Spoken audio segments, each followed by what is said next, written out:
નમસ્કાર દર્શક મિત્રો, હું તમારું ગુજરાતી ટોકીઝ પર સ્વાગત કરું છું.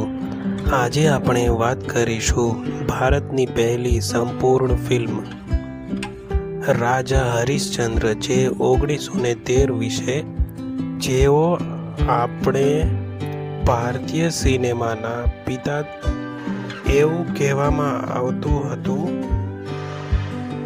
કે રાજા હરીશ્ચંદ્ર ક્યારેય જૂઠું બોલતા નથી. એક દિવસ ઋષિ વિશ્વામિત્રએ રાજાની સત્યનિષ્ઠાની પરીક્ષા લેવાનું નક્કી કર્યું. વિશ્વામિત્રએ રાજાને કહ્યું, જો તું સાચો છે તો બધું જ ત્યાગ કરવા તૈયાર રહેજે. રાજા હરીશ્ચંદ્રએ પહેલા પોતાનું રાજ્ય દાનમાં આપી દીધું, પોતાની સંપત્તિ ત્યાગી અને છેલ્લે પોતાની પત્ની અને પુત્રને પણ વેચવા પડ્યા. સત્ય માટે એક રાજા દાસ બની ગયો. રાણી તારા અને પુત્ર રોહિત અલગ પડી ગયા અને રાજા શમશાનમાં કામ કરવા લાગ્યો. એક દિવસ રાણી પોતાના પુત્ર મરેલો લઈને શમશાન આવે છે, પણ નિયમ પ્રમાણે શમશાનમાં અગ્નિ આપવા માટે પણ એક કર ચૂકવવું પડે છે અને કર વસૂલ કરનાર કોઈ બીજો નહીં, હરીશ્ચંદ્ર પોતે જ હતો. પિતાએ પોતાના જ પુત્રના અંતિમ સંસ્કાર માટે કર માંગવો પડ્યો.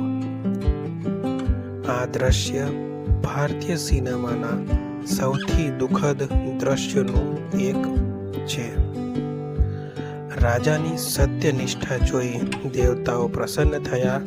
વિશ્વામિત્રએ પોતાની માયા હટાવી અને હરીશ્ચંદ્રને રાજ્ય, પરિવાર અને માન બધું જ પાછું મળ્યું.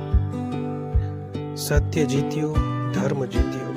આ ફિલ્મ સાયલેન્ટ હતી, કોઈ અવાજ, કોઈ ડાયલોગ નહોતો.